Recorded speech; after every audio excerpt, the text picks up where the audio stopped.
గురువు అంటే వేరే కాదు, గురి. ఎవరి పాదాల మీద నీ గురి ఉంటుందో వాళ్ళే గురువు. గురువు అంటే వేరే ఒక మనిషి ఉన్నాడు, ఇది ఉందని కాదు. అక్కడ భగవంతుడు ఉన్నాడంటే భగవంతుడు ఉన్నాడా, అంతే భ్రాంతే. అది లేకపోయినా ఉన్నాడు అని మనం జపం చేసుకుంటున్నాం. ఎవరు అడిగారు నన్ను, ఈ ఫీల్డ్ అంటే అంత చెడు. అవును, అంత చెడు, అంత చెడే. మరి అంత మంచిది, అంతకన్నా మంచిది లేదు. ఇప్పుడు ఒక ఆర్టిస్టుకు ఒక క్యారెక్టర్ ఇచ్చారు, వాడు నేను అని మర్చిపోయి చేస్తేనే ఆ క్యారెక్టర్ చేయడు, లేకపోతే చేయలేడు. వాడు చేస్తున్నాడు అంటే మరి ఎంత మనసును కంట్రోల్లో పెట్టుకొని చేసుకుంటున్నాడు. అది కావాలి, నీకు కావాల్సింది అది కావాలి, నీ యాక్టింగ్ కావాలి, నువ్వు చేసే పని కావాలి. కానీ ఆ మేకప్ చేసుకొని ఉన్న వాళ్ళని చూసి మోసపోకు. ఈ స్త్రీని చూసినా కూడా పొద్దున్న లేవడంతోనే మొహం చూడమన్నాడు. అంటే ఉదయం లేవడంతోనే వాళ్ళ మొహంలో కనిపిస్తుందట అంతా,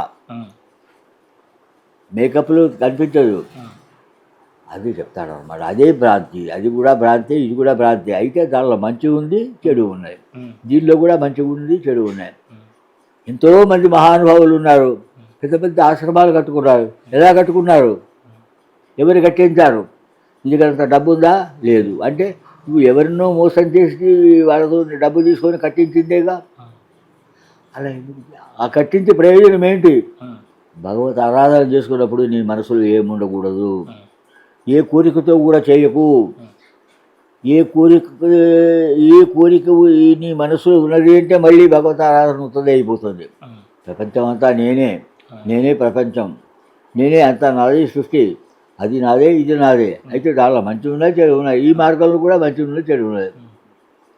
అందుకొరికే మార్గాన్ని మంచిగా ఎన్నుకో. ఆ మార్గాన్ని ఎన్నుకునే దానిలోనే ఉంది నీ యొక్క శక్తి. నీ శక్తిని బట్టి ఆ మార్గం దొరుకుతుంది. మళ్ళీ ఇట్లా చెప్తాడు, మళ్ళీ అట్లా చెప్తాడు. నీ శక్తిని బట్టే ఆ మార్గం దొరుకుతుంది. మరి ఆ శక్తి ఎలా రావాలి? నీ ధ్యానం వల్ల, నీ మనస్సు వల్ల. నీ కోరిక లేకుండా ఎప్పుడైతే చేస్తున్నావో అదే కావాలి. అంతకన్నా ఇంక వేరే ఏం లేదు. ఈ ప్రపంచం అంతా భ్రాంతియే, ఏమీ లేదు.